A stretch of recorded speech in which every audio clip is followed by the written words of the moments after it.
Pondok Pesantren Ikhwan Muslimin putra dan putri berpusat di Sulawesi Selatan, tepatnya Perumahan Entes Madani, Kabupaten Goa, sementara menjalankan pembangunan baik untuk putra maupun putri. Ini dipersiapkan untuk 4 lantai yang kira-kira membutuhkan biaya sekitar 1 miliar lebih. Nah, di tempat ini juga akan ada pembangunan masjid 4 lantai khusus untuk putra, khusus untuk putri, khusus juga untuk mahasiswa. Dan di sini ada lapangan-lapangan bola, lapangan voli bagi santri-santri putra, dan ada kolam ikan, dan ada supermarket yang ada di dalamnya. Jadi harap bantuan kepada sahabat-sahabat saya agar dapat memberikan partisipasi. Semoga pondok ini bisa berjalan dengan baik pembangunan fisik maupun pembangunan material. Nah, oleh sebab itu, bagi sahabat-sahabat saya, para simpatisan, mudah-mudahan bisa menyalurkan sebagian rezekinya di Yayasan Ikhwan Muslimin, yaitu BSI rekening 10546652225 atau konfirmasi admin 081 9372 91207.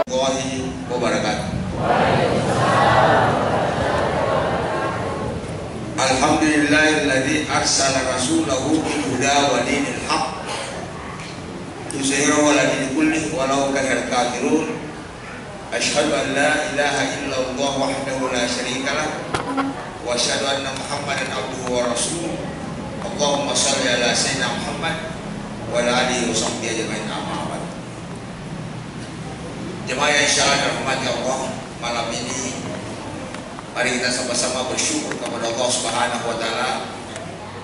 Kita ditakdirkan oleh Allah bertemu di rumahnya Allah dalam satu rangkaian ibadah insyaallah. Itu dalam hal keterkaitan Muharram, keterkaitan memperingati Muharram. Semoga silaturahim ini kita dipantau oleh Allah sebagai hamba yang ingin mendekatkan diri kepadanya. Kita dicatat oleh malaikat sebagai hamba yang ingin menegakkan dan mewarisi Rasulullah SAW dalam mengembangkan syiar menjadi teladan muka bumi insyaallah. Salam kepada Rasul teladan bagi kita. Segala aktivitas kehidupan ada keteladanan kepada Rasulullah. Semoga jemaah yang hadir pada malam ini kita diberi hidayah oleh Allah, kerja keras untuk mengikuti langkah Rasulullah SAW. Yang saya muliakan Duta Kiai Haji Aryani Hamdan, yang kalau saya melihat usia sudah kepala 5 barangkali mendekati 6, tapi semangat saya lihat masih 20 tahun ya. Luar biasa beliau. Saya muliakan kepada seluruh tokoh-tokoh alim ulama, khususnya Duta Sulaiman. Ada juga orang tua kita ya, Haji Panawi di Panawi, dan seluruh jajaran-jajaran Darul Asriyah, santri-santri, para undangan. Alhamdulillah, saya pada malam ini berbahagia juga. Saya sempat menginjakkan kaki di tempat kelahiran ayah anda saya, sekaligus saya silaturahmi kepada keluarga yang ada di Kabupaten Wajo. Sebelum saya masuk kepada poin-poin tentang Muharram, pertama saya menyampaikan kepada seluruh jemaah, khususnya keluarga besar Asadiyah. Kebetulan saya masih diamanatkan ketua alumni Asadiyah yang kurang lebih jumlah alumni 70.000 sejak adanya Duta Haji As'ad sampai sekarang. Dan perkembangan terakhir, kami di pengurus sudah mengeluarkan ada beberapa gagasan terakhir, khususnya pesanan di perutasannya sudah saya ketemu pulau begitu tajam, begitu dahsyat. Kalau kita bandingkan pasang-pasang alim ulama dunia, baik Sukandari ya, dan mungkin juga dari Arab Saudi, dari India, luar biasa. Alhamdulillah, mudah-mudahan buku itu bisa tersebar, khususnya santri-santri dan alumni asalnya, yaitu 30 pesan Andri Gupta asal yang disyaratkan oleh Andri Gupta Kiai Haji Abdul. Ada beberapa poin di dalamnya sangat penting. Misalnya dari kongkang masalah pada jengi sepajam, dari kuburan mas sepajam pada jengi sepajammu pasti selesai masalah. Dari kemudian selesai masalahmu berarti itu baru masalah. Akhirnya begitu. Jangan kau berpihak kepada kesalahan, karena kau berpihak kepada kesalahan, kau bagian dari kemunafikan. Bagi banyak, ya ada kau sendiri sebagai pemuda yang tangguh, insya Allah akan menjadi berlian di tempat itu. Manakala kau menenggak nilai-nilai kebenaran, banyak sekali. Dan saya pikir-pikir, kelihatannya pesan ini, saya merasa bahwa Ahmad mendapatkan buku ini langsung dari Jogja. Dan cuma kemudian saya dipanggilin karena fotokopi, saya cek rupanya ada juga di sekretariat sendiri tawas. Ini sangat penting. Nah, oleh sebab itu saya berpikir kira-kira 2 pekan lalu, bagaimana kalau kita membuat pengkaderan kader asalnya, ya, saya hitung-hitung masih ada duta yang masih hidup yang mendapatkan beliau. Pertama Profesor Mampangano, sudah lanjut usia. Kedua Profesor Dr. Muhammad Dr. Nasir Tirta Andri Gupta Haji Muhammad Segena. Saya hitung-hitung masih ada Andri Gupta Syed Nawa di sini. Ada lagi Ki Bahar bin Hais Apana. Nah, saya siap kader pertama. Mudah-mudahan ada yang menyusul. Cukup 4 orang ini membahas 30 pesan Andri Gupta. Satu Andri Gupta mungkin 8 poin, tidak usah ada dibahas yang lain, khusus ini saja. Pesan Andri Gupta, karena dulu disyaratkan oleh Kiai Gupta Andri Gupta Habsanullah sudah tiada, maka biarkanlah 4 orang ini kita tunggu pemikiran-pemikiran era zaman now ini, zaman modern ini, memberikan gambaran, kita rekam, kita tulis dengan baik sebagai buku saku kepada kader alumni asli, kader asli. Supaya kader-kader Gupta sadar yang cukup dahsyat dalam sejarah, yang menjadi kenangan, baik kebijakan, baik kepiawaian, baik ketokohan, kekerabatan. Saya kira dimiliki Andri Gupta Yunus Karta, Andri Gupta Daud Ismail, Andri Gupta Babaya, Andri Gupta Yunus Bapak Abdul Mardah. Kita butuh generasi sebenarnya. Mudah-mudahan di sengkang ini, saya belum sering bicara Gupta di masa dewa sebelah, saya mau ketemu dulu memikirkan ini. Cukup 5 orang 10 orang. Angkatan pertama bisa memikirkan dengan angkatan kedua, angkatan kedua bisa seterusnya. Mumpung Tomogi Andri Gupta Dr. Profesor Dr. Mampangano, itulah syarahnya yang kita lihat pikiran-pikirannya dalam zaman now. Kalau kita bisa melihat masalah kitab-kitabnya itu sekira soal kebenaran, tapi sikap, ya, karena pesan Andri Gupta saya sekolah tahun 74, dia orang rabi, luar biasa. Ia lagi dan banyak, dan di mana-mana saya diundang, khususnya Asadia atau bukan acara agama, biasa wakai pesan Andri Gupta bisa dilihat di YouTube.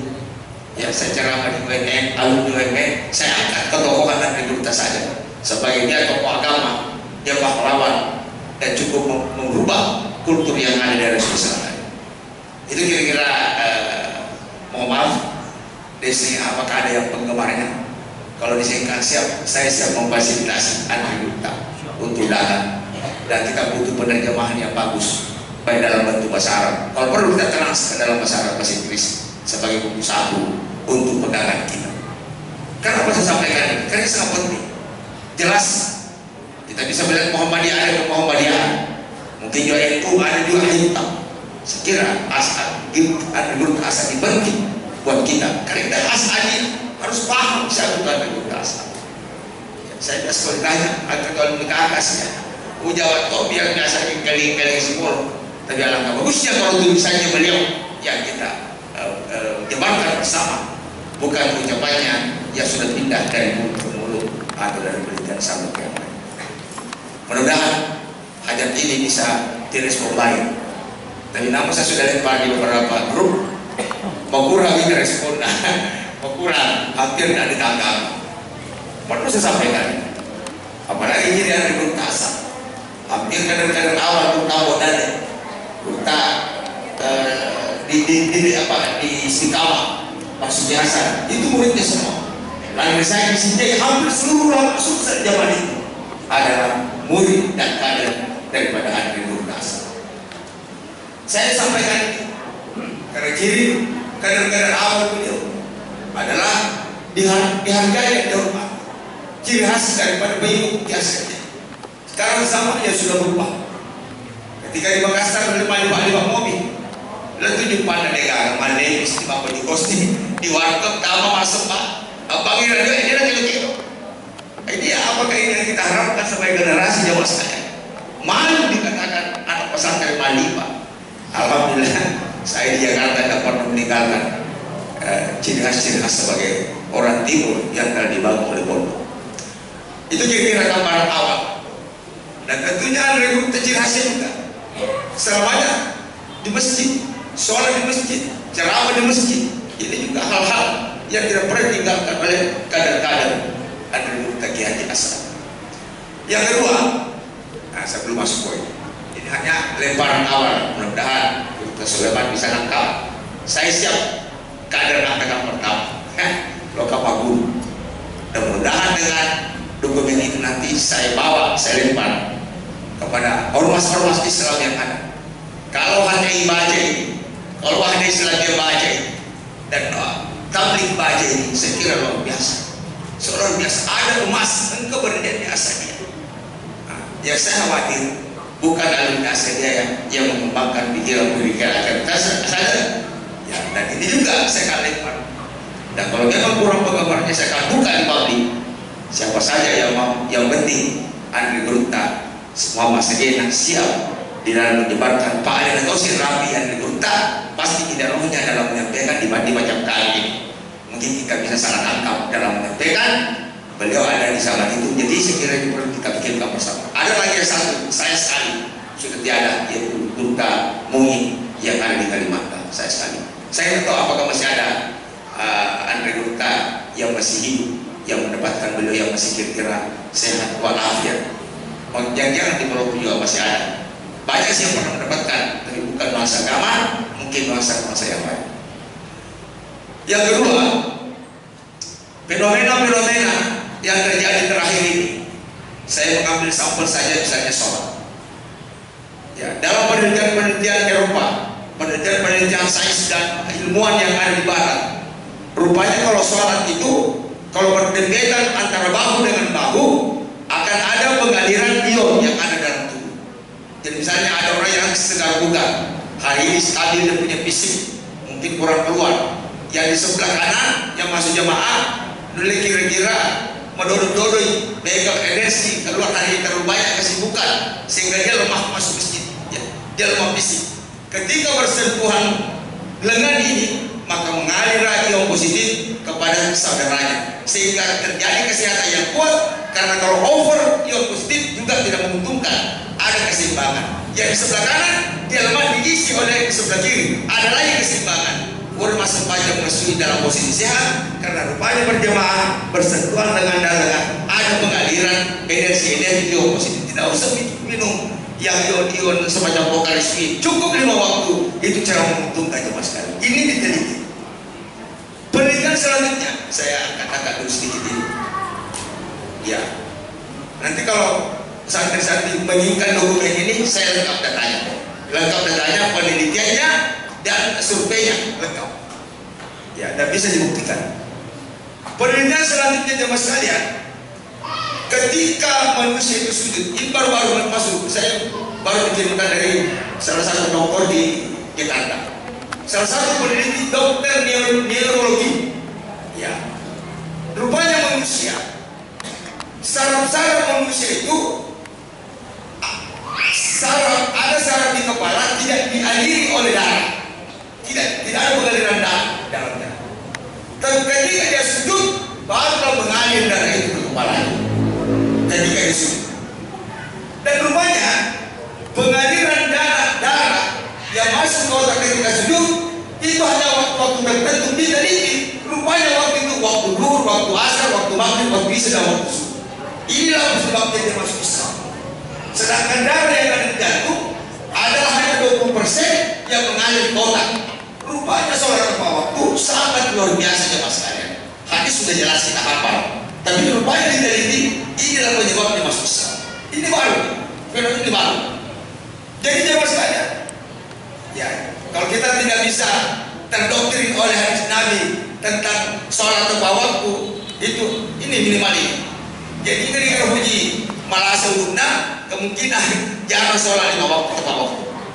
Nah puji paduruna ini kerang pertigo, ini kemungkinan, ini kemungkinan. Tapi tidak betul juga ya. Mungkin juga ada ujian kesehatan dari Allah Subhanahu wa Ta'ala. Pas di aja lalu tertunda. Matikan televisi, matikan kompor, matikan, tinggalkan ruangan, tinggalkan rapat. Ya, ternyata kita sholat karena mau sehat, sholat karena perintah Allah. Banyak efek daripada kesehatan sangat luar biasa. Saya tambahkan sedikit karena saya masih di Muharram. Sebagian juga ini profesor doktor dari Boston. Rupanya Al-Quran itu adalah ketika membaca Al-Quran, misalnya A'udzubillahi minasyaitonir rajim. Wa basyiril ladzina amanu wa 'amilus sholihati anna lahum jannatin tajri min tahtihal anhar. Rupanya suara itu mengudara, masuk ke telinga masuk ke tubuh, bisa mematikan kanker sel kanker tumor yang ada dalam tubuh jemaah sekalian. Ya, kanker saja dimatikan, apalagi kalau cuma diabetes, apalagi kalau cuma kanker saja dimatikan di surah Al-Quran. Jadi kemungkinan yang kira-kira malah asasi kemungkinan jarang mengaji kemungkinannya. Ya, jadi tidak usah baca Al-Quran. Begitu sakit baca Al-Quran, sakit baca Al-Quran, diabetes baca Al-Quran, perbanyak baca Al-Quran, perbanyak baca Al-Quran. Kenapa? Suara Al-Quran yang mujizat mematikan tentang penyakit yang ada dalam tubuh dan menghidupkan jiwa rohani. Jadi ada fungsi dalam Al-Quran dikatakan syifa. Ini juga penelitiannya mas kalian. Ya mungkin kita lebih yakin kalau saya bahas penelitian dibanding bicara tentang keimanan. Alladzina yu'minuna bil ghaib wa yuqimuna shalah. Dalam ayat yang lain, amma yatasaalun 'anil nabail azim alladzi hum fihi mukhtalifun. Nah, kata orang yang sering mencari kami, kata bisa cerita. Tapi ini ada penelitian bahwa beginilah keadaan ketika mendengar kawan. Alhamdulillah saya sudah lihat begitu banyak orang sakit suka dengan kamu rata. Di kepalanya lebih bagus, adalah kita mengaji sendiri. Nah, ya. Kami sampaikan ini jemaah sekalian. Karena kondisi negara kita ini luar biasa. Berita terakhir, saya banyak mangkak berita 2 pekan ini. Ada baru-baru kejadian mengorok yang punah, tersinggung imaroh, terganggu karena mengorok ampun magindro, mau tetap bunuh ampun. Coba lihat di situ. Belum lagi yang bunuh ibunya. Ada lagi yang terakhir, ya istri muda minta dijual rumah tidak mau. Dia suruh bunuh suaminya, dibakar sembilan jejak, terbongkar lagi. Saya dari mana angka data bagi? Dan kita Pak Desa. Ada lagi katanya kejadian di Palopo. Dia kawin dengan istrinya. Dia kawin ada kandungnya. Ini kejadian apa ini jemaah sekalian? Ada apa? Ini riolog nape tangai mata nampot katanya nih. Maku gue itu gara-gara mengorok. Nah, ini sekiranya ini barangkali mari kita sebarkan pondok-pondok pesantren karena hanya agama yang bisa menjawab segala malapetaka yang sangat memalukan dan tidak kita inginkan bersama.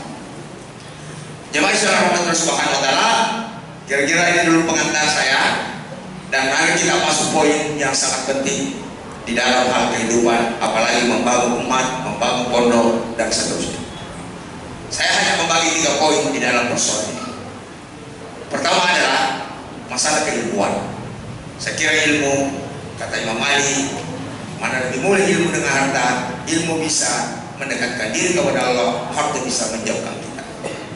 Ditanya lagi, ilmu bisa banyak kawan, harta banyak musuh. Ditanya lagi, ya, ilmu kita yang menjaga kita, harta kita yang jaga. Dan sekiranya seluruh penduduk bertanya tentang aku mana lebih mulia ilmu dan harta, maka saya akan jawab dengan hal yang berbeda. Tapi harta juga cukup bagus selama harta itu dibelanjakan di jalan Allah Subhanahu wa taala, karena harta tidak ada nilainya kecuali dibelanjakan di jalan Allah. Wa ma tunfiquna illa bitigha wajhillah. Tadi Pak Kiai sumbangan tadi sekira luar biasa. Wakaf itulah sebenarnya miliknya Pak Wakaf. Tapi kalau belum diwakafkan, belum akan masih dihisab oleh Allah Subhanahu wa taala. Kalau kita menuntut ilmu, tuntut ilmu mulai dari lahir sampai mati. Minal mahdi ilal lahdi. Jadi jangan mengatakan tamat pondok selesai bekas sampah jamaah, tidak mengembangkan lagi ilmunya. Saya alumni di pondok, kalau majama triplex, majama series, bisa saja, tapi jangan tinggalkan ciri khas. Ilmu dapatkan ajaib dalam mesti yang bisa diajar, minimal sekalipun kecil. Jangan tinggalkan mengajar satu mati. Bagaimana kalau kita sudah tua sudah sarjana, menuntut terus, mendengar, rajin mendengar ceramah, tidak mampu, rajin bergaul orang-orang yang banyak, suka bicara agama. Sebenarnya ini kita cuma tiga: ilmu yang bermanfaat, amal soleh dan amal jariah dan anak soleh. Saya kasih hitung-hitung, ibarat kalau saya timbang-timbang tiga ini, saya lebih cenderung banyak masalah keilmuan. Kenapa? Kalau amal jariah yang perlu dicek di masjid misalnya, dia tidak tahu 50 tahun ada mancing masjid mobil, orang mancing duda, habis masalahnya. Tapi kalau ilmu, lahir satu bicara itu 100-200 orang, 300 orang, mengkabenekan kanan, manfaat guru si anak-anak, manfaat guru si punak, tentu kawan itu dia kata dapat tau pelana, mulai daripada pembina-pembina Nurul Asli. Memang tidak kelihatan parah, tapi itu barangkali jauh lebih penting. Itu kira-kira tentang ilmu. Jadi jangan coba-coba sepelekan ilmu, karena ilmu itu adalah ditinggikan dari. Kalau tidak bisa jawab, ya cukup bicara sama anak, cukup bicara sama istri, cukup bicara sama tetangga, sama peserta murid aku kalau boleh bicara agama sebanyak mungkin. Pas karena tiap hari pas bicara di aku lagi bicara, semua waktu dapat bicara sia-sia, kecuali pembicaraan itu berisi ajakan kebaikan, wa tawasau bil haq wa tawasau bis sabr. Agar bicara, usahakan ada muatan agama di dalamnya. Kalau ini tidak dikatakan, semua waktu merugi. Wal asr, demi waktu, innal insana lafi khusr, semua manusia merugi. Illa alladziina aamanu wa 'amilus shalihat wa tawasau bil haq wa tawasau bis sabr. 4 waktu kita tidak merugi. Pagi sampai mau tidur, kita mau ke kantor, yang swasta mau dagang pada jahit memang. Begitu kita dagang tidur, pada itu adalah proyek keimanan, karena kejujuran didorong oleh iman. Begitu kita dagang, kita tidak terkendali oleh nafsu, mengganti filosofi dengan cara-cara yang tidak benar, maka waktu itu akan memasukkan kita ke neraka jahanam. Kita beramal soleh, hayya 'alas shalah, hayya 'alal falah, tinggalkanlah segala kegiatan. Kufur ditutup toko di Allah sebanyak. Di mana yang dekat? Coba lihat di Mekah, ada nggak orang menjual ketika azan? Tidak ada. Kalau kita kadang-kadang istri, jangan jual kalau perlu tutup. Masalahnya sekarang sebagi bangir dia, sebagi mega pengali. Dan kalau kayak kita, pokoknya kalau di bank mega itu pengali. Hanya apa ini? Tutup. Mungkin mata kita mengatakan dia sekarang mengambil rugi sih gara-gara masuk pajak kan. Tapi tidak menutup kemungkinan keuntungannya jauh lebih banyak setelah kembali berhadapan kepada Allah Subhanahu. Siap dicoba para pedagang? Ya, ini kan semangat hijrah. Semangat hijrah kita pindah dari yang baik yang menuju kepada lebih baik. Sekiranya barangkali muatan daripada silaturahim kita. Sekiranya juga sia-sia kalau saya ada di ceramah, tidak ada niat untuk kita amalkan bersama. Saya juga bahagia mengamalkan persoalan. Saya tutup kantor, saya tutup aktivitas, upacara karyawanku dari masa banyak ini, kamu untuk komputer bisa ditanya kepada saya. Ya. Itu kira-kira gambaran. Wa 'amilus shalihat, perbaiki amalan. Kira amalan begitu banyak. Berapa amalan berita Allah ribuan. Ini bahayanya kalau tidak buka Quran, tidak buka tafsir, tidak buka terjemahan, tidak buka hadis terjemahan. Mereka bawa kamu perintah Allah ada di sini. Ini sangat berbahaya. Insya Allah berdasar pada Quran, kita merasa terdorong, kita mendatangi ulama, tolong masalah apa saja. Mudah-mudahan kita bisa mengamalkan dan kita masuk waktu itu adalah waktu yang diridhoi Allah Subhanahu wa taala. Wa tawasau bil haq wa tawasau bis sabr. Saya ditelepon Pak Kiai, saya bilang insya Allah. Saya besok saya rapat, saya berangkat ke Jakarta karena kantor saya di Jakarta, persiapan pertemuan internasional di Aceh setelah perkembangan dari Turki. Saya tadi telepon Pak Bupati setengah 2, saya ingin pertemukan sebenarnya salah satu tokoh dari Turki investor untuk bagaimana Wajo, tapi beliau mau ke Bandung. Saya disiapkan waktu tadi cuma sedikit sebenarnya, saya butuh waktu banyak dan bukan saya mau bicara, saya ada delegasi yang mudah. Kalau Turki datang membawa investasi yang baik, ekonomi budaya, tentunya budaya keislaman yang sebenarnya bangkit di dunia. Tapi kalau Amerika, Cina, ya memang balik ekonomi terbicara tidak baca ekonomi semangat kota dan seterusnya. Dia masyarakat Subhanahu wa taala. Jadi semua 24 jam kali 60 menit kali 60 detik saya hitung, kalau kita sudah 93 tahun berarti kita hidup adalah 42 juta detik yang kita harus bertanggung jawab di hadapan Allah Subhanahu wa taala. Ya 42 juta.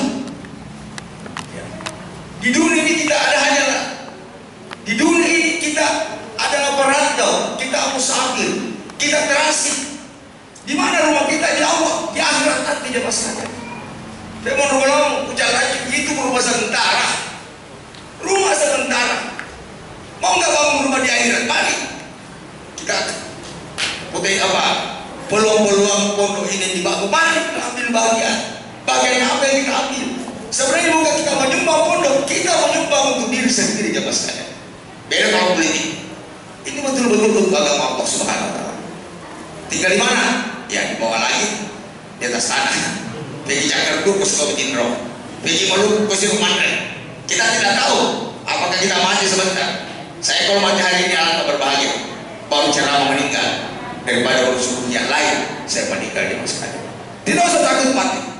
Ya, tidak usah takut. Orang yang bertahun tidak pernah takut mati. Boleh fisik mati tapi jiwa masih hidup. Andre Gurta kayaknya setelah tiada usia yang pendek tapi roh masih hidup, terbukti masih banyak penggemar-penggemarnya. Asalnya masih ada di sekitar ini, berarti jiwa yang masih hidup. Jangan sampai jiwa fisik kita hidup, rohani yang mati. Lalu kesemuanya dia akan rampai. Ada semangat. Waktu negor di bisa dikiri, di bila jabatan. Di jabatan mekuana terlebih masalah pondok mau maju hari malah dia tenang satu kemudian terlebih waktu. Kalau kita ujung-ujung waktu untuk Allah pasti juga Allah cepat-cepat turun kirim untuk kita kalau kita diri Allah dalam hidup ini. Nah itu kira-kira gambarannya Mas sekalian. Jadi oleh sebab itu kita tentunya punya cita-cita ingin meneruskan perjuangan Rasulullah. Apa cita-cita kita? Ya kau pun berangkat pada kabarnya yang bagus. Kalau apa Pak, apakah petani, apakah pengusaha mebel, apakah pengusaha besar, pengusaha kapal, ada yang tahu nak? Ya patut lo lanjutkan usaha nambung. Ya patut lo lanjutkan usaha nambung. Bagus juga. Tapi kalau kita betul-betul memahami hakikat kehidupan kontrak kita di dunia, cita-cita saya melanjutkan perjuangan Rasulullah SAW. Kebetulan Bapak datang. Kecil itu cita-cita kalau hanya urusan ke dunia. Alangkah ruginya kita hidup ini. Kita diciptakan bukan untuk menjadi pembangun, tapi mengurus agama Allah. Dan perlu membangun supaya kita ada sumber ekonomi untuk bisa tangan di atas. Dan bukan itu tujuan hidupnya Mas kalian. Mencari pembangun bukan itu takdir. Itu adalah pilihan hidup. Ya, takdir itu adalah kita membangun mendapatkan resisten itu takdir. Kita masuk di NAS, kita masuk di UNFP, itu bukan pilihan, takdir itu pilihan. Ketika masuk kuliah, dapat ilmu sekian, itu adalah bedakan takdir dan bedakan pilihan. Saya tidak mengaji karena bukan pilihan saya, itu bukan takdir, itu pilihan. Anda yang memilih tidak mau membaca Quran, karena mungkin kalian ditipu oleh syaitan dan iblis dalam pergaulan sehari-hari Mas kalian. Nah, ini penting, bedakan pilihan dan bedakan takdir. Oleh sebab itu, orang-orang yang mengenal Tuhan pasti dia seragam dalam mencetak amal. Wasari'u ila magfiratin min rabbikum wa jannah. Berlomba-lomba untuk mendapatkan surga. Wasari'u atau fastabiqul khairat, berlomba-lomba untuk mencari kebahagiaan. Banyak lahan-lahan di situ untuk mencari kebahagiaan mas sekali. Apalagi kita sebentar bab. Jemaah yang saya hormati Allah Subhanahu wa taala. Kembali lagi, itu masalah keilmuan sangat penting. Bayangkan kalau ilmu terbatas masuk, itu yang kita ajarkan ke anak, itu kita sampaikan. Ya Allah ya Rahman. Ketika acara-acara Muharram sedikit responnya. Ketika artis datang, wazina datang mengotori kampung kita, lebih banyak jumlahnya, bahkan disponsori oleh perusahaan-perusahaan untuk mematikan, menghentikan kita punya nilai-nilai kelak. Bertanggal Muharram ini sebagai kebudayaan, namun jadi yang penting itu mati. Jalankan saja. Saya siap datang selama saya masih hidup untuk memberikan support kepada kebudayaan Islam. Tak dikocok-kocok dan lain sebagainya. Yang kedua, kita tadi menyangkut ilmu. Tambah ilmu tiap hari. Wa 'allama Adam al-asma'a kullaha tsumma 'aradahu 'alal malaikah. Allah memberikan ilmu. Bukan guru memberikan ilmu. Allah memberikan ilmu. Ikhtiarnya guru yang mengajar. Itu hadis yang boleh mengalahkan. Dari pembaca yang insyaallah nulis mengaji nama dari kemarota yang sila tutup tamat. Makanya Al-Quran itu kadang kalau kita mengaji, menghafal, macam imam biasa yang bersambungan. Jadi kadang kalau yang guru makelong dia berkata, ya dia itu minta makelong dia sesambungan hafal mana? Maka apa tuh hafal elongnya daripada kurangnya, ya? Dan lain sebagainya. Sekali lagi Muharram ini ibu, jangan hanya mencari ilmu sekali sebulan majelis taklim, bapak-bapak sekali seminggu atau Jumat mari ramaikan di masjid ini, cari tokoh-tokoh agama, kita dengarkan, kita haus dengan agama Allah Subhanahu wa taala, yaitu seperti sengeng terseluruh tersirat. Semua ulama kita santri mungkin saya lebih ahli satu sisi, tapi mungkin keahlian nanti ada dua sisi. Saya harus belajar kepada yang muda. Tidak boleh kita sombong dengan ilmu, karena sombong itu adalah milik Allah Subhanahu wa taala. Nah, itu kira-kira yang pertama. Yang kedua, setelah ada ilmu, ya bisa didekap dengan doa. Rabbi zidni ilma warzuqni fahma. Ya, keyakinan orang tua kita dahulu, kira-kira 30-40 tahun yang lalu, bisa buka sejarah tua. Nama capu galuna, nama capu darana, nama capu sapina, nama alwi, nasurlah kemat untuk anak-anak. Engkau ke Makkah, engkau ke Madinah, engkau ke Mesir. Begitu kuatnya pengaruh. Kita pengaruh Islam masih kuat.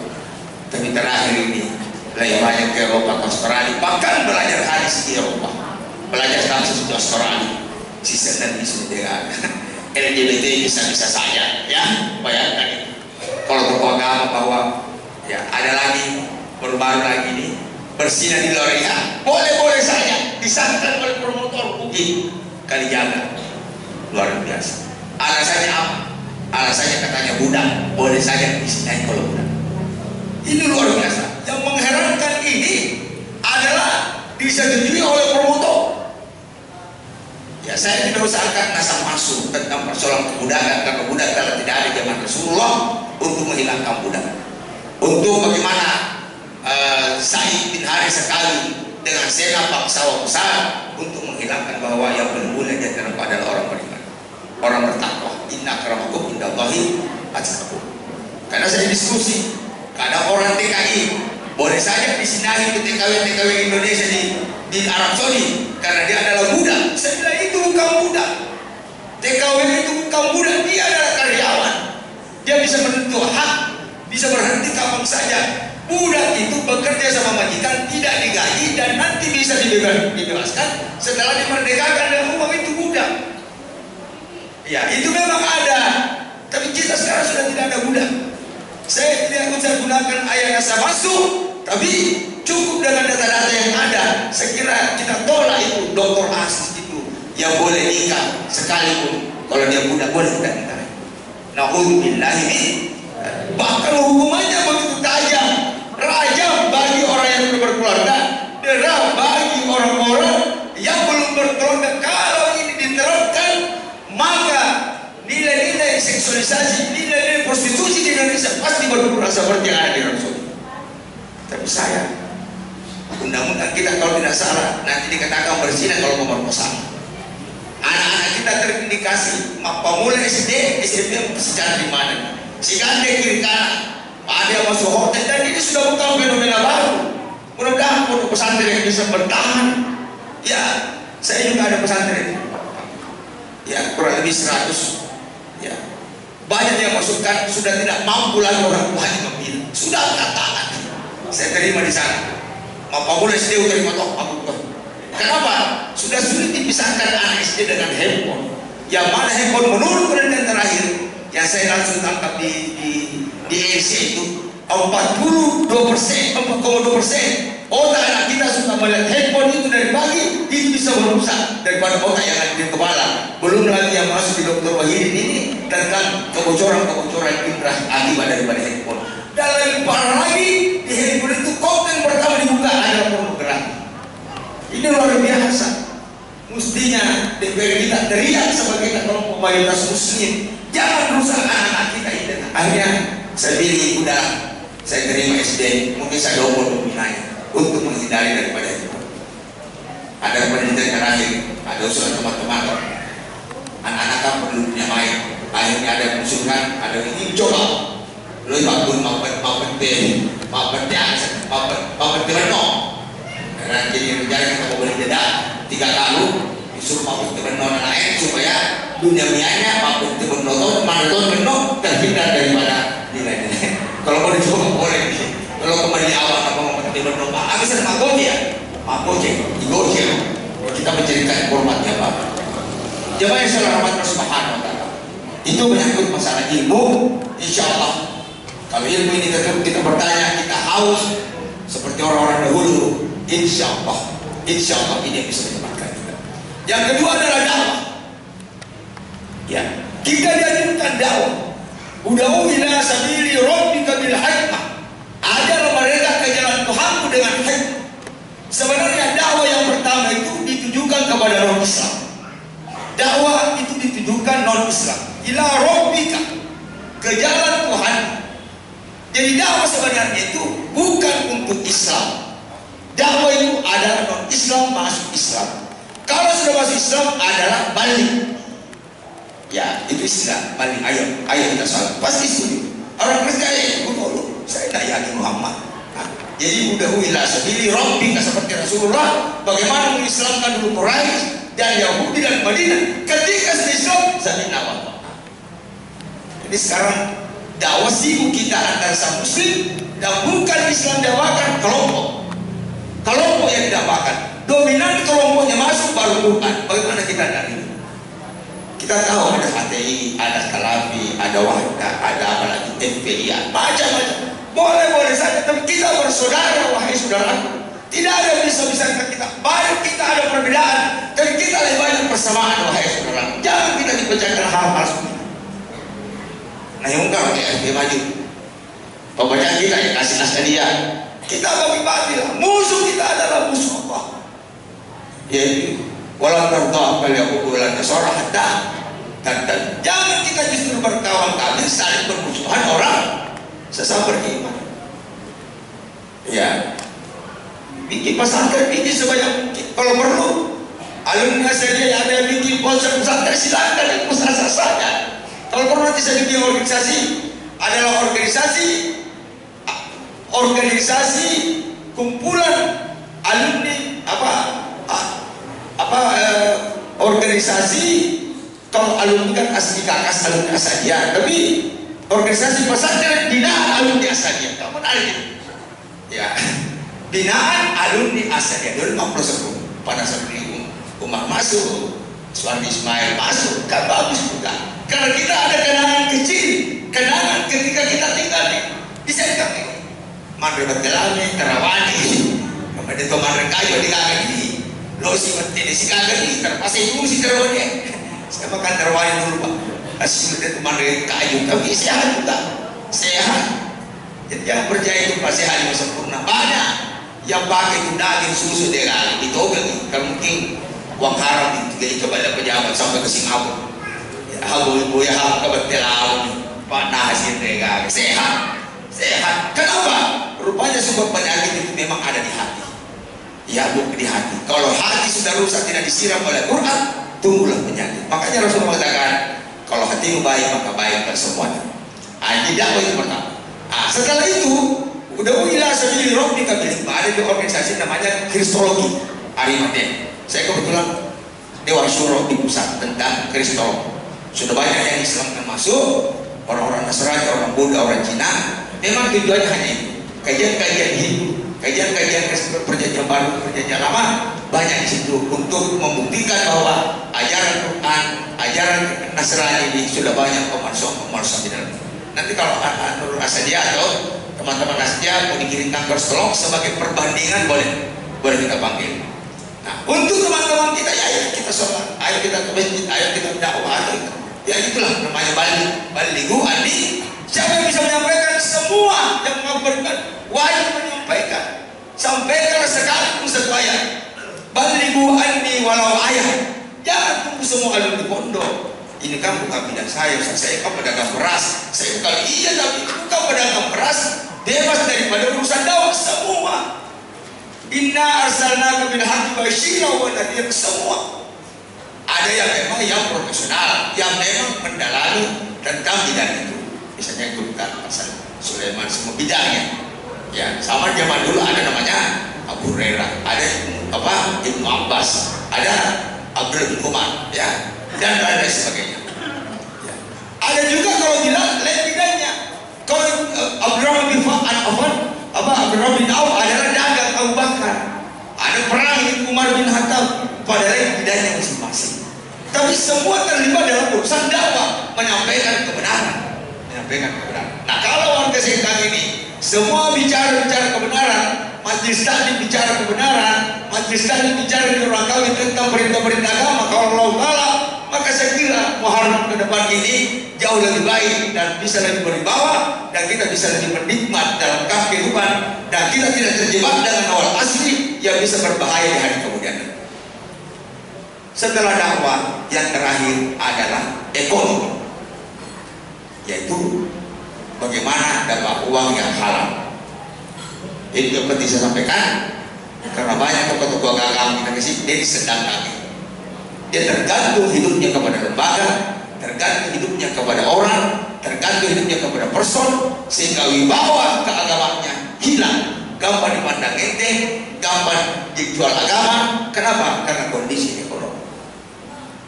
Rasulullah SAW 25 tahun dagang, maka lebih banyak dagangnya daripada dakwahnya 23 tahun. Saya tidak kesana. Ketika Rasulullah ada misi keagamaan, dagang ditinggalkan, fokus kepada agama. Dasarnya apa? Wa haqqallahu bai'ah wa harrama riba. Dihalalkan jual beli dan jadi jangan. Mudah-mudahan sekarang ini dagang apapun ini agak sebana, karena itu adalah riba yang diharamkan agama. Walau kita ke seratus, kan situ ada 100. Kau boleh kalau pindah boleh saja, tapi jangan ada perjanjian. Kecuali ini beli barang ada yang cicil, tidak apa-apa. Uang dengan uang itu sangat berbahaya. Jemaah saudara rahmat Allah, saya akan bagi 3 tentang ekonomi. Pertama adalah jasa. Ya, adalah jasa. Saya pada ekonomi yang terakhir ini, alumni baik perguruan tinggi di Makassar. Dia ada 5 tahun pekerjaan, dia agaknya macam kalau komandan, pengempang, mengambil jasa, yang banyak grade, banyak istilah di Makassar itu grade. Padahal dia jurusan fikih, jurusan tafsir, maka dia mau makan untuk bandnya mesti kita aja. Mana tuh mah grade, oh ya udah dipotong, kira-kira begitu. Apa sebabnya? Saya sedikit mulai sedikit, singkat sedikit saya mau mulai. Jemaah saudara rahmatullah subhanahu. Saya bicara dengan Profesor Faisal, salah satu guru besar yang ada di Jakarta, dan dia adalah suami daripada Profesor Samsia, alumni Asadiyah. Beliau saya apura tambah Dr. Yunus ya. Beliau mengatakan kepada saya curiga kurikulum yang ada di Indonesia ini diciptakan begitu banyak materi kurikulum pelajaran agar orang Indonesia tidak ada yang ahli. Kok begitu bicara begitu? Iya. Coba lihat S1 144 grade, hampir tidak ada ahli. Kalau jurusan pertanian, jurusan pertanian juga ahli, negara tak guna. Sedangkan Jepang itu ada Profesor Toma itu mana rumah komunis, dia itu profesor. Terus kenapa? Saya curiga yang sampai diciptakan alumni Indonesia tidak ada ahli supaya gampang asing masuk menjadi kita. Tapi kalau orang Indonesia sekolah di sana dipercepat selesai. Ya supaya kan orang Indonesia bukan karena sarjana anak Korea sudah syukuran, baru itu kasih foto nih baru ini.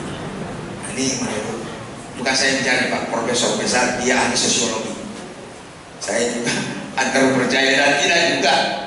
Coba dia kata, kalau jurusan tafsir pasti buta di fikih, jurusan fikih buta di perai.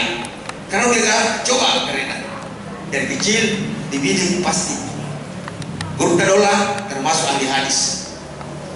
Dan jarang dua aja disusahkan. Hanya dua katanya belum termasuk, yaitu Syuri Ismail.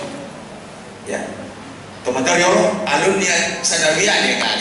Nah kau mana? Kemana? Ada Ibla. Ya kemana? Boleh salah dulu madrasah Arab Islamiyah apa itu? Agak sama. Iya. Nega pokok naga guru tasada. Lo boleh bagus matematika baru matematika guru belajar sendirilah. Belajar sendiri membaca pasti kau belajar kalau kau buku. Tapi ini tentang akidah, tentang tauhid wajib kau pelajari. Sehingga kita mau SMP Sadawiyah deh. Alhamdulillah. Mau barangkai. Dia lo campur. Karena memang ilmu itu dibagi hukum agama itu bukan orang Islam, orang kafir yang membagi supaya kita terpecah. Sebenarnya sumber ilmu adalah agama. Ya dari Muawiyah pada patanda pada sekretariat pada patanda terpana pada patanda kesulitan pada patanda itu dalam kebohongan Allah. Kenapa alumni Unhas Bumi banyak profesor di Sempajan, legal Sempajan? Kenapa? Karena memang tidak doktrin di dalam ilmu itu tidak ada agama. Jadi bersyukurlah anak-anakku sekalian yang ada di sana pondok, yang ada di Mahat. Bahkan Habibie terakhir mengungkapkan, saya ini dikatakan hebat dari sudut teknologi, tapi saya merasa kurang dari sudut ilmu agama. Ada sedikit penyesalannya karena dia tidak sedang dari agama Allah Subhanahu. Jangan minder. Wala tahinu wala tazadu wa antumul a'rab. In kuntum alumni mahasiswa kawan engkau lebih mulia. Jangan minder begitu ketemu alumni gontor ini kasih boleh. Jangan minder dan jangan juga sombong. Padahal itu kelebihan laki kau Allah Ta'ala sifat lebih dan lain sebagainya. Nah, itu tentang ilmu. Jadi hati ibu sekalian menyekolahkan anaknya jangan sampai sarjana dia sempaja dia kata hadis karena start awal dari tengah berujung di tengah. Dia pemula bismillah dia campuri lokariono Allah Subhanahu wa Ta'ala. Sedangkan menuntut ilmu adalah untuk mengenal Tuhan, menjadi cahaya kita kembali ke kaum. Ini sudah ada perubahan terakhir fenomena. Orang tua dulu mengejar ilmu untuk mengenal Tuhan. Sekarang mencari ilmu untuk dapat kerja. Sudah berubah fenomena niat. Sudah banyak perubahan dari niat. Begitupun juga sebagian juga guru bikin yayasan hanya untuk mencari kekayaan, bukan untuk amal jariah. Ya, itu banyak sekali. Yang penting kalau di negara kalau usaha sudah selesai. Kalau mau dagang, adalah kita cari duit dagang. Tapi alhamdulillah kita ini sekira sudah jauh hal-hal yang demikian itu karena kita telah dibekali guru-guru kita begitu banyak hadis, begitu banyak Al-Quran yang dalam menerangkan kemuliaan dalam mengurus agama. Karena mengembangkan agama ada ikhtiar termasuk juga jihad fisabilillah untuk menjadi ala kadar-kadar yang sekali lagi bahwa ekonomi pertama adalah jasa. Dari kodega ke modal kita, dari kodega ke modal malaki, kita masih ada tenaga yang kita harus syukuri. Berdimo bareng bertenaga. Saya masih bisa jual air minum di sana. Saya bisa jual air minum pulang sekolah, pulang kuliah, pulang mengaji. Boleh sama Pak Guru, lo kan Pak Guru baik. Untuk apa? Ya mungkin bisa ambil di sana. Saya jual kalau 1 dos, 10 dos, banyak kawan saya nulis harga 20 sebulan, alhamdulillah. Tapi jangan untuk kita menjadi penjual air. Kita cita-cita keras. Kira-kira 6 bulan kemudian, karena di perusahaan 510, lo kan amalan distributor mungkin sudah tinggi gaji pendapatannya. Puan Bapak Guru mendakwah dulu di mungkin tak 30 50 sebulan, saya stop karena dia sudah distributor. 6 bulan kemudian berubah lagi, saya akan bikin air. Jadi jasa dagang dan produksi. Walladzi yusawwirukum fil arham kaifa yasha. Jadi produsen. Jadi Islam itu bukan karyawan tapi produsen. Khalifatun fil ardh. Ya, jadi mudah-mudahan saja Mari dalam harap ini kita akan menjadi produsen segala aktivitas kehidupan. Ada salah satu pondok pesantren yang ada di mana itu di Palu, kalau salah Burta Muhyiddin Tahir sudah ke sana. Sedangkan dengan istrinya sudah pernah ke sini katanya. Ya, itu kalau tidak salah pondok pesantrennya sekarang 4 miliar. Berarti kurang lebih 100 miliar pendapatannya di dalam 1 tahun itu dipekerjakan santri-santri. Semua aktivitas, semua produk-produk dalam wilayah itu adalah karya daripada santri. Mungkin ada yang bikin ini, ada yang bikin jam, ada yang bikin member, tukang-tukang ini semua dari santri. Ya, nanti bisa kita cross check atau pergi tanya di sana. Jangankan itu 4 miliar itu, bahkan dia sumbang pemerintah daerah. Dia menerima bantuan dari apalagi dana bos. Ada sumbang daerah. Ya mungkin jasa Allah ya. Itu darurat boleh lah. Ya tapi ke depan ini kita harus produksi ya mas kalian. Ya semua bagian ini ada yang busana, ada yang tetap muka, ada yang arsitek, ada perkembangan. Sekiranya juga bisa kita bikinkan bersama. Kalau saya di pondok saya di atas saya sudah bagi. Begitu hasil menghafal Quran, ada jurusan pertanian, perikanan, perkebunan dan sipil dan batu dan lain sebagainya. Alhamdulillah di tempat usaha saya sudah buka supermarket sekarang. Supermarket itu ya dan semua keuntungannya lain ke yayasan dan pekerjakan nanti mungkin santri-santri kita. Ada yang jual bakso, nanti jual bakso pasti lari ke peternakan. Peternakan bisa peternakan maju. Begitu keseimbangan dengan rumput gajah lari santri pertanian.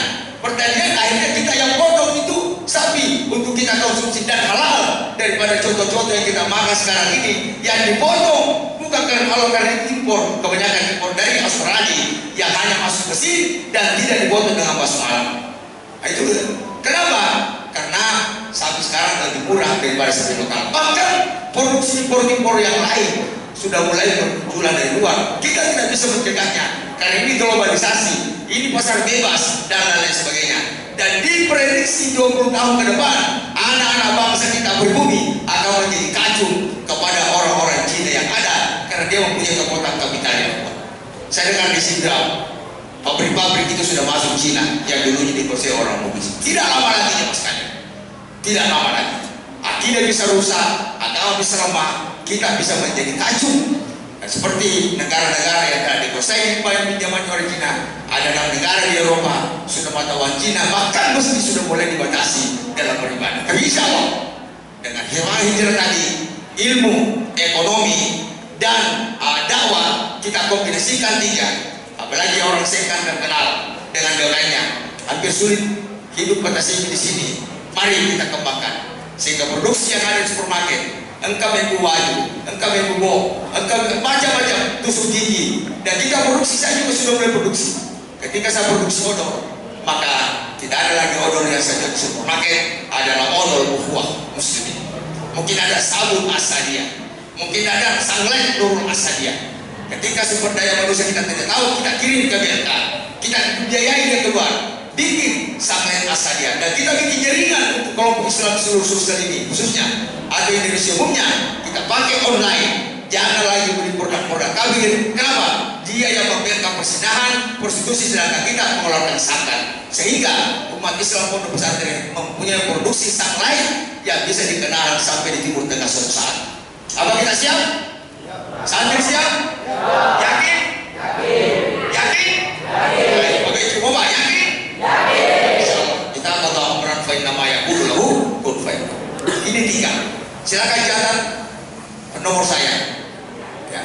Saya yang saya bicarakan ini bukan teori. Saya sudah jalan. Nanti saya ngomong Pak Kiai. Siapa? Banyak juga ekonomi kita sebenarnya dari Muslim, dari Hipmi, dari Kadi. Sayangnya kurang agama. Dia sempayang. Mungkin juga sangat kumpulan di Hipmi supaya alim pondok alat kasih korban supaya ekonominya akan berberkah untuk kita. Kita bantu dia dengan spirit, tapi dia bantu kita dengan ekonomi, pengalaman yang ada, sehingga pribumi akan kuat. Akhirnya nanti ilmu memuatkan dakwah. Karena apa kita bicara kalau kurang ilmu, dakwah memuatkan ekonomi. Ketika kita boleh dakwah, kita boleh jual minyak gosok, boleh jual sabun, dia yang perlu untuk membesarkan. Jamaah kita pasti beli. Tadi kan dari ajar ya pindah, agar kau berinvestasi, kira-kira begitu. Ya, saya yakin Ulama-ulama dulu rata-rata pedagang ya mas sekalian. Silakan buka sejarah. Sayyid yang keliling dari pedagang. Kenapa? Dia tidak mau hidup di Belanda. Kalau cocok, dia hijrah atau dia lawan. Tidak pernah tergantung hidupnya oleh satu. Ekonomi menguntungkan juga ilmu. Tolong beli oto, tolong beli mo, tolong beli komputer. Inilah kira-kira sirkulasi. Ekonomi menguntungkan ilmu dan dakwah, dakwah menguntungkan ekonomi, ekonomi menguntungkan. Jangan tersiksa. Jangan ilmu toh dan dakwah tanpa ekonomi. Kita akan jual agama suatu saat. Di mana-mana dia sukses terlibat bisa dia. Mestinya kau yang jadi camat, jadi desa. Bukan orang lain yang berhak menjadi pemimpin kita. Adalah yang memahami agama Allah Subhanahu wa Ta'ala. Tapi karena kita mungkin belum waktunya barangkali suatu saat generasi kalau kita lakukan sekarang nggak suatu proses, tapi generasi ke depan mudah-mudahan ulama-ulama yang akan menjadi yang mewarisi dunia ini adalah orang-orang soleh. Saya karena diskusi kondisi begini saya bilang sabar saja, karena memang Allah mengatakan dalam firman-Nya biar kau kumpulkan seluruh kekuatan kalau saya tidak izinkan kau bersatu. Yang kedua, kalau pada orang zalim sudah kuat dalam suatu negara, maka Allah izinkan pemimpin zalim. Tidak usah kita kritik terlalu banyak. Dibagi jemaah ini. Sebagian anggota satu kedua mengurus pondok, sebagian mengurus pertarungan, tapi kita harus berkawan di ujung. Saya tadi setuju dengan guru kita, jangan hal-hal kecil yang bisa merusak kita punya persaudaraan. Beliau cukup matang dan banyak hal-hal yang perlu kita saling musyawarahkan, karena kita ini bukan saling merugikan. Jemaah Islam rahmat subhanahu wa ta'ala. Ketika kekuatan ini kita hijrah, ibu-ibu bukan lagi mengurus rumah tangga, bukan lagi mengurus suami, tapi sudah memasukkan produk. Misalnya katakan ada supermarket Nurul Asadiah, kita hidupkan kembali nilai-nilai kebudayaan. Hidupkan sekarang di Makassar sudah mulai hidup apa boleh mitra, boleh sopeng. Hidupkan semua untuk bersenaga, untuk melawan McDonald, untuk melawan nilai-nilai barat yang tidak steril tentang kehalalannya. Namun saya heran, kok di Makassar yang banyak mengisi McDonald itu orang pakai jubah, orang pakai surban dan pakai jilbab. Saya juga heran. Saya tidak pernah injak selama ada mereka.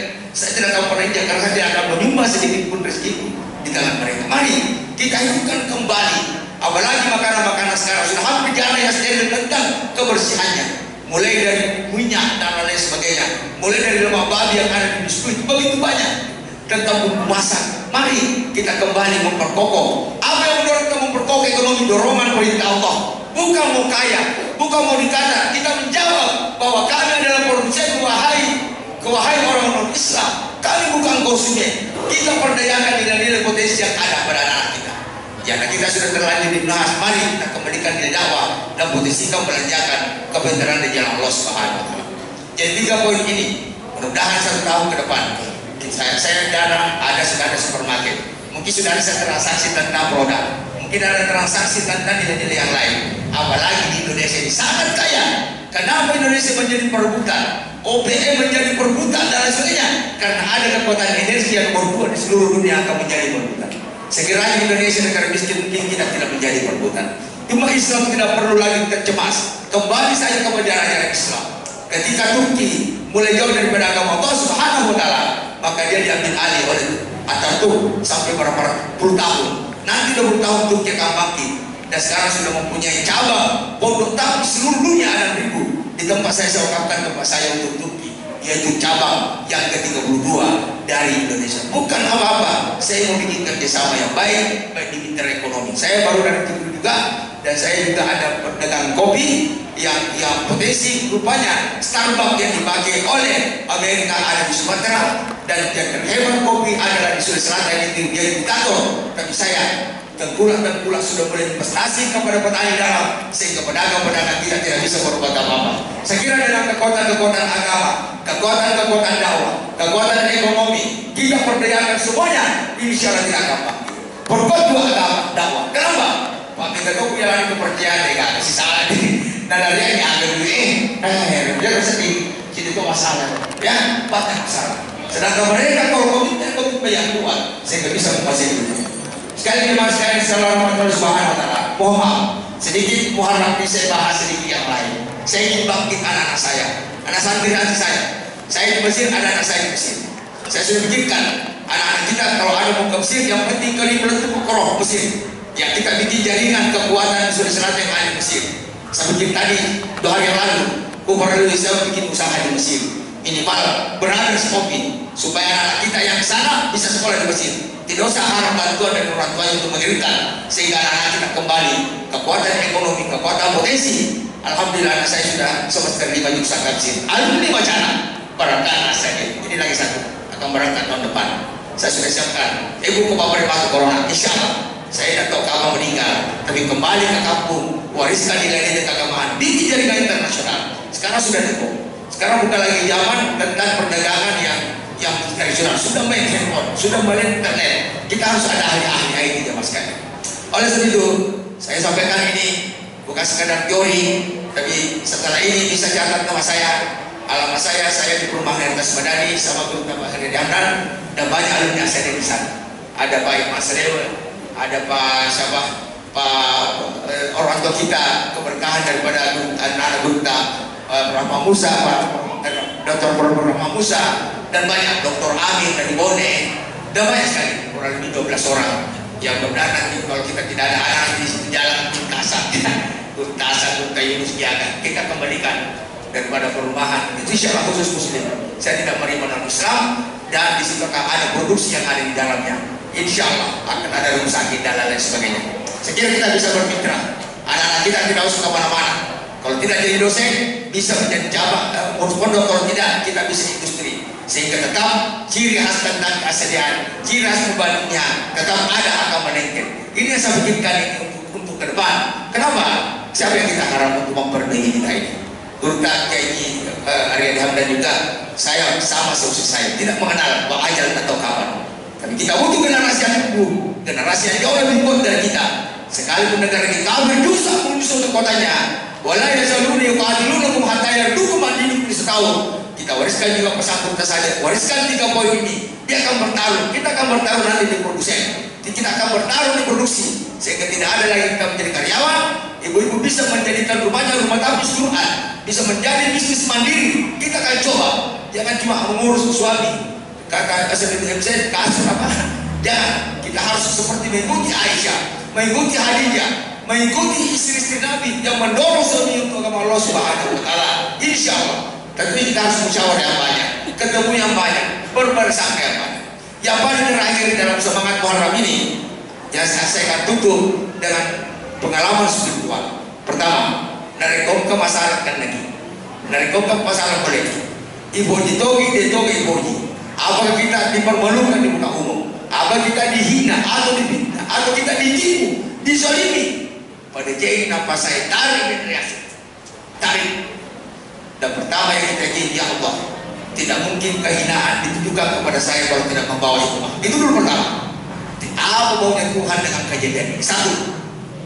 Yang kedua, kita mengambil hikmah. Makanya doa Rabbi habli hukman wal hikmah sholihin. Mungkin saya layak dikritik, mungkin tidak ada yang berani kritik saya. Dengan kritikan ini, kemungkinan saya bisa terbentuk yang saya dapat hidayah melalui orang. Kita mainkan dulu. Jadi dari kita gelisah, karena kalau orang yang main pasti kita marah.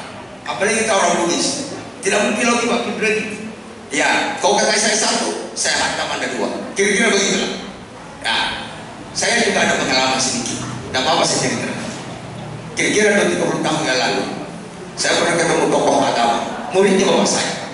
Apa dia bilang? Asal ketemu asal nih kalau pimpin ormas Islam. Dia kalau bodoh pesantren, kita tuh kasih tiap lagi kita tuh. Ya, apalagi baca kitab pada cengki, tak baca kitab kan? Padahal saya tidak bisa baca kitab. Cuma kemarin saya ambil pengumuman. Oh pikir ini kan, ada bagasi ini sedih. Saya juga bisa baras, kau juga apa bekerja di sini? Sejauh mana mendawang? Tapi gara-gara 2 poin ini mendorong saya buka pesantren. Alhamdulillah, mendorong saya. Atau bisa tahu, ya sindiran ini sebenarnya Pak Pujin dalam Pak Pujian. Pak Pujin, tidak apa yang sebut namanya almarhum Kiai Harisan. Ya kan? Ya subhanallah. Itu juga membawa hikmah yang sangat besar. Ya begitu karena memang dia suka saya waktu kecil, dia suka main-main di saya, sehingga abis gambaran. Jadi kasih naik. Yang kedua, setelah dia naik disebutkan kepala, mengambil hikmah semuanya. Ya, Rabbana ma khalaqta hadza batilan subhanaka wa qina adzabannar. Tidak mungkin ada terjadi sesuatu kalau tidak membawa kebaikan. Ini Ketika naik di kepala, akan steril kepala untuk menghilangkan emosional. Karena emosi rupanya satu kali mematikan saraf. Dia butuh saraf penuhnya menjadi jadi tersikus, ya. Itu mematikan saraf. Jadi Rasulullah SAW tidak akan pernah marah. 12 tahun di Anas bin Malik dipimpin, dia kena jadi Anas bin Malik. Bahkan Anas bin Malik tak ada dari sini. Luar biasa Rasulullah. Dia itu orang meletakkan dari mana pada anak berkata kecuali perang.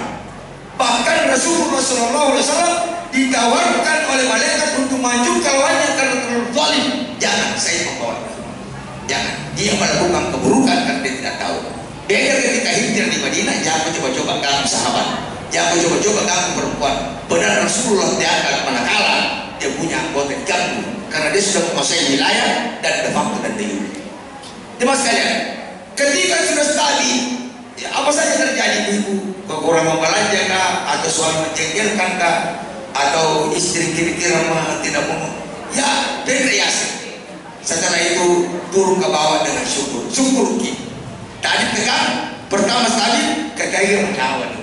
Ya dia nggak kena apa kedua serverena. Di si syukur, ya si syukur. Mensyukur gimana? Apa saja dia syukur. Menguntungkan tidak menguntungkan syukur. Nah, ini kira-kira pesan saya yang terakhir ini. Karena ada juga penekawan, ya dia kritik, itu hukum Allah tentang ustaz tentang potong tangan itu tidak manusiawi. Ya, sisanya yang diminta lebih sina. Makanya kalau perlu bunuh saja. Itu hukumannya potong tangan, bukan dibunuh. Ya makanya bapak ayah dibaca gitu. Jadi karena ada masalah tadi loh memang. Itu kira-kira mudah-mudahan dengan hikmah Muharram ini kembali kepada 3 poin. Ya nama saya Hasan Basri bin Abdul Rahman. Yang punya handphone bisa catat handphone saya 0813 420 8686. Silakan anak muda. 0813 420 86 860. Insyaallah kita akan bisa komunikasi lewat media. Kita bisa datangkan beberapa jaringan-jaringan yang kuat. Waktu yang singkat ini tidak cukup kita merumuskan. Ibu-ibu boleh dengan istri saya, jamaah saya wanita di seluruh Indonesia, bahkan di seluruh sosial ini akan membangun. Kita rubah mindset kita. Kalau perlu kita ada nanti sosial perdagangan, buku-buku, dan insya Allah Islam akan jaya. Allah tidak perlu bernasib satu amal kita sendiri. Rabbana salamna musana wa takbirna rabbana dan hasirin. Rabbana firna wa rabbana wa liwalidayya warhamhuma kama rabbayani saghira. Wabillahi taufiq was hidayah. Wassalamualaikum warahmatullahi wabarakatuh.